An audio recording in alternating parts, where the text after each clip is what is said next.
निःशुल्क रूप से मिलनी चाहिए। क्योंकि एक बार को आप सोचिए, आखिर उस बच्चे की गलती क्या होती है जो एक गरीब घर में पैदा होता है और उसको बेहतर शिक्षा से वंचित होना पड़ता है। शिक्षा के सामने एक पैसे की दीवार खड़ी है, जो जितनी ऊंची दीवार लांघ सकता है, जो जितना अधिक पैसा शिक्षा पे खर्च कर सकता है, वो उतनी बेहतर शिक्षा पा सकता है। लेकिन अगर एक देश एक है, लोकतांत्रिक देश है, तो शिक्षा भी सबको एक समान रूप से तो मिलनी ही चाहिए।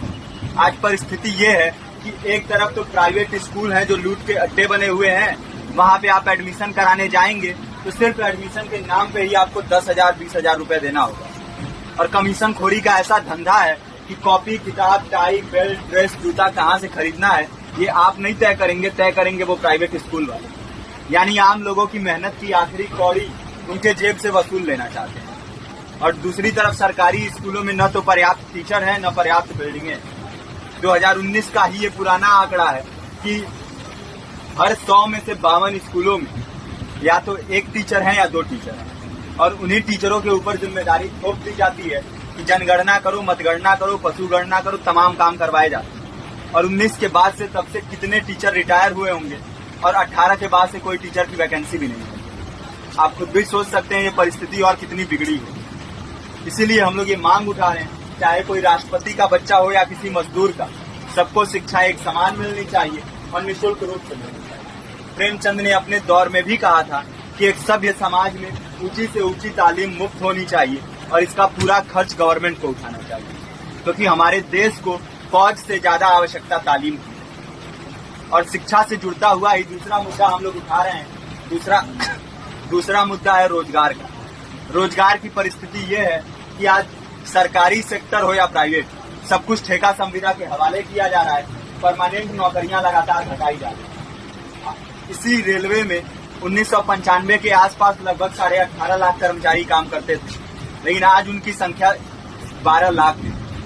आप खुद भी सोच सकते हैं कितने बड़े पैमाने पे परमानेंट पदों को घटाया जा रहा है। और आज आलम ये है, एक तरफ लाखों पद खाली पड़े हैं, फिर भी कोई वैकेंसी नहीं निकलती। जो वैकेंसियां निकलती हैं उनमें भ्रष्टाचार होता है, पेपर लीक हो जाते हैं।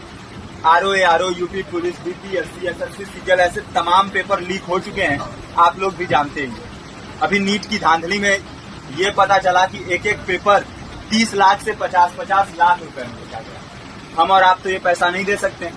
पूरी की पूरी कारस्तानी सरकार, प्रशासन, शिक्षा माफियाओं की होती है। और भुगतता कौन है?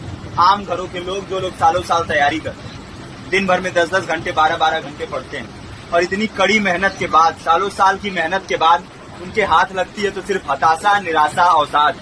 बहुत से छात्र नौजवान जो इस बेबसी में, इस डिप्रेशन में नहीं जी पाते, आत्महत्या तक के कदम उठा लेते हैं। लेकिन ये देश की विडंबना है कि टीवी चैनल, अखबार, मीडिया, नेता, मंत्रियों के लिए कहीं ये कोई मुद्दा नहीं है। उनके लिए मुद्दे हैं तो जाति, धर्म, रंग, नस्ल, अगड़ा पिछड़ा।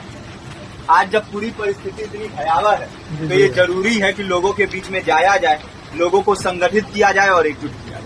क्योंकि आज अगर अपने मुद्दों पर बोलेंगे नहीं तो कल को ये परिस्थिति और बिगड़ेगी। हो सकता है ले देके अपनी जिंदगी तो हम लोग काट ले जाएं, लेकिन आने वाली पीढ़ियों को क्या भविष्य देके जाएंगे, ये भी सोचने वाली बात है। हमारे साथी ने आपको पर्चा दिया है, पर्चा आप तक पहुंच गया है। पर्चे में और भी बातें हैं, इसको पूरा विस्तार से पढ़िए। पर्चे में हमारा नंबर है, संपर्क कीजिए। फेसबुक का, इंस्टाग्राम का लिंक है, आप वहाँ पे जाएंगे तो आपको पता भी चलते रहेगा कि लगातार किन किन माध्यमों से हम इस अभियान को चला रहे हैं। नुक्कड़ नाटक, संगीत, शिक्षा सहायता मंडल, लाइब्रेरी, तमाम माध्यमों से इस अभियान को चला रहे हैं और कोशिश कर रहे हैं कि बड़े से बड़े पैमाने पर हर जगह पे लोगों को संगठित किया जाए और एकजुट किया जाए। आपके बीच भी आए हैं, आपका साथ और सहयोग दें। साथ इस रूप में कि आप भी हमारे इस कारवां और इस मुहिम से जुड़िए। ऐसी ही बड़ी खबरों को देखने के लिए हमारे चैनल अनंत न्यूज़ को सब्सक्राइब करें और बेल आइकन दबाना न भूलें।